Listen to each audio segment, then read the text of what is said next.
السلام علیکم دوستو، میں ہوں عباد اللہ نظام اور آپ دیکھ رہے ہیں ہماری نظر۔ ہم نے پچھلی ویڈیو میں اسٹون ایج یا سنگی دور اور اس دور میں رہنے والے انسانوں کے بارے میں جانا، اور یہ بھی جان لیا کہ اس دور کے آخر میں یعنی نیولتھک ایج یا جدید سنگی دور میں انسانوں نے زراعت اور کھیتی باڑی کرنا سیکھ لیا تھا، اور اس زراعت اور کھیتی سے پیدا ہونے والے اناج کے استعمال کے لیے ان انسانوں نے کسی ایک جگہ پر ٹھہر کر اور گھر بنا کر اور بستیاں بسا کر رہنا شروع کر دیا تھا۔ اب ہم اس ویڈیو میں برونز ایج یعنی برنجی دور اور آئرن ایج یعنی آہنی دور کے بارے میں جانیں گے۔ تو دوستو، برنجی دور کا زمانہ تقریباً 3300 سے 3000 سال قبل مسیح کا بتایا جاتا ہے، اور اس کا اختتام 1300 سے 1200 قبل مسیح مانا گیا ہے۔ جبکہ ہم نے آپ کو پہلے بتایا کہ جب انسان نے زراعت اور کھیتی باڑی کرنا سیکھا، وہ زمانہ تھا تقریباً 8000 سال سے 5000 سال قبل مسیح کا۔ تو یہ جو زراعت اور برنجی دور کے درمیان کی مدت بنتی ہے تقریباً 2000 سال، جو کہ نیولتھک ایج یا جدید سنگی دور کا ہی زمانہ ہے۔ پہلے ہم اسی کے بارے میں مختصر طور پر اور سرسری طور پر جان لیتے ہیں۔ اس دور میں دجلہ اور فرات ندی کے کنارے انسانوں کی متعدد بستیاں، قصبے، یہاں تک کہ شہر بھی آباد ہو گئے تھے۔ تو وہ اپنی تمدنی زندگی کے ضروریات کے مطابق نئی نئی دریافتیں بھی کرنے لگے اور مختلف صنعتوں اور حرفتوں کو ایجاد کرنا شروع کر دیا۔ اس دور کی سب سے بڑی خصوصیت یہ ہے کہ ان بستیوں میں مٹی کے برتنوں کو آگ میں پکانے کی ایجاد انسان کے ہاتھ لگ گئی، اور پھر اس صنعت نے بہت زیادہ ترقی حاصل کر لیا۔ زمین کی کھدائیوں میں ان علاقے کے متعدد مقامات کی نچلی تہوں سے مٹی کے بنائے ہوئے اور آگ میں پکائے ہوئے خوشنما اور رنگین نقش و نگار والے برتن پائے گئے ہیں، جن کی مدت کا اندازہ تقریباً 5000 سال قبل مسیح کا لگایا گیا ہے۔ پھر زمانے کے گزرنے کے ساتھ ساتھ اور بھی کئی طرح کی حرفتیں اور پیشے ایجاد ہوتے رہے، جیسے غلہ پیسنے کے لیے پتھر کی چکیاں استعمال کی جانے لگی، مکان بنانے کے لیے لکڑیاں کاٹی اور چھیلی جانے لگی، اسی طرح کپڑا بننے کی حرفت بھی رائج ہو گئی، اور پھر ہر قصبے اور ہر بستی پر ایک حکمراں مقرر کیا جانے لگا، اور بعض حکمراں کسی دوسرے قصبے اور شہر کو فتح کر کے اس پر اقتدار حاصل کرنا شروع کر دیا۔ اس طرح سے یہ تمدن اس زرخیز زمین اور ہلالی خطے سے باہر نکل کر دریائے نیل کے ڈیلٹا تک جا پہنچا۔ ان متمدن بستیوں میں پالتو جانوروں کے رکھنے کا بھی رواج عام ہو چکا تھا، جن سے وہ لوگ دودھ، گوشت اور چمڑا وغیرہ حاصل کرتے تھے۔ اور اسی تہذیب و تمدن اور ترقی کے دور کو جو زمانہ ہے تقریباً 3300 سے 3000 سال قبل مسیح کا برونز ایج یا برنجی دور کہا جاتا ہے، اور مانا جاتا ہے کہ سب سے پہلے پیتل، تانبے اور کانسی وغیرہ کا استعمال سومیری قوم نے کیا، جو کہ میسوپوٹامیا یعنی جس کا موجودہ نام عراق ہے، وہاں کی دو مشہور ندیاں دجلہ اور فرات کے کنارے پر یا ان دونوں ندیوں کی وادی میں رہتی تھی۔ اور پھر ان لوگوں نے ان دھاتوں کا استعمال مختلف مقاصد جیسے اوزار اور ہتھیار بنانے کے لیے یا پھر اسی طرح زیورات اور برتن وغیرہ بنانے کے لیے شروع کر دیا۔ برونز ایج یا برنجی دور کو آرکیولوجی یا علم الآثار میں ثقافت اور تہذیب کا دور مانا جاتا ہے، کیونکہ اس دور میں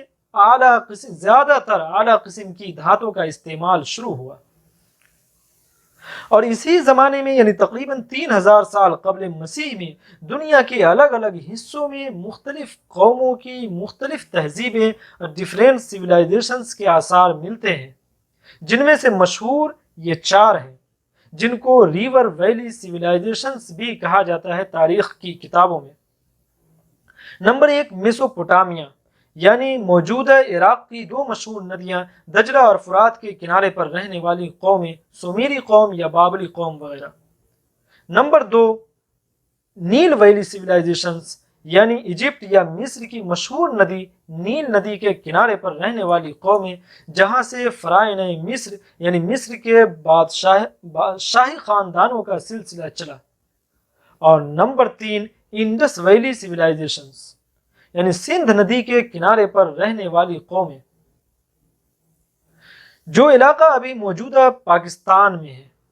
اور number 4، China's river valley civilisations یعنی چائنا کی دو مشہور ندیاں یلو ریور یعنی ہانگ ندی یا پھر چونگ جیانگ ندی کے کنارے پر رہنے والی قومیں۔ اور انہی تہذیبوں اور سویلائزیشنز کے ظہور کے ساتھ اکثر مورخ تاریخ دان کے مطابق ہسٹری یا تاریخ کی ابتدا سمجھی جاتی ہے، اور مانا جاتا ہے کہ ہسٹری یا تاریخ کا ابتدا یہیں سے شروع ہوتا ہے،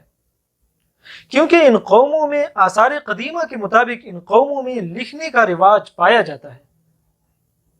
اور اس ابتدائی تاریخ کو اینشنٹ ہسٹری یا ابتدائی تاریخ یا قدیم تاریخ کہا جاتا ہے، یا اس کو پھر پروٹو ہسٹری بھی کہا جاتا ہے، یعنی ایسا زمانہ جو پری ہسٹری یعنی تاریخ سے پہلے کے دور کو اور باضابطہ تاریخ کے دور کو جوڑنے کا زمانہ ہے، اس کے درمیان کا زمانہ ہے، کیونکہ اس زمانے کی جو تحریری شکل میں دستاویزیں ملی ہیں اس کو نہ پڑھا جا سکا اور نہ سمجھا جا سکا، لہذا اس ابتدائی دور کے معلومات کا زیادہ تر حصہ آثار قدیمہ اور آرکیالوجی پر ہی انحصار کرتا ہے۔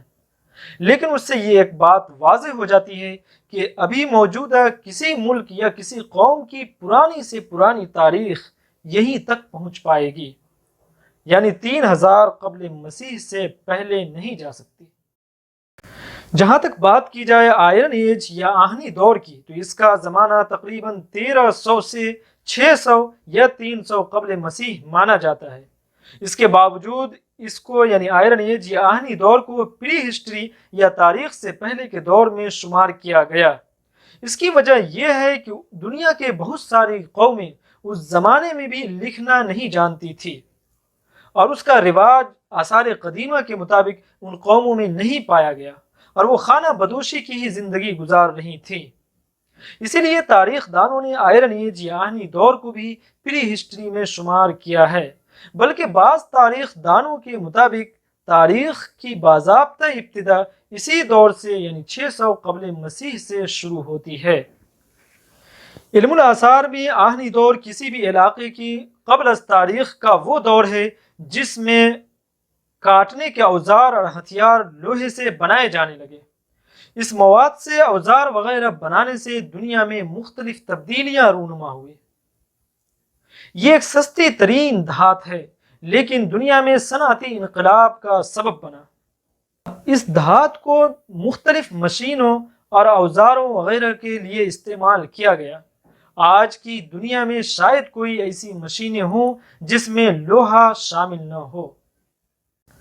تو دوستو، یہ تھی مختصر سی پری ہسٹری یا تاریخ سے پہلے کے دور کی جھلکیاں۔ اب ہم اپنی کمپلیٹ ہسٹری سیریز کی اگلی ویڈیوز میں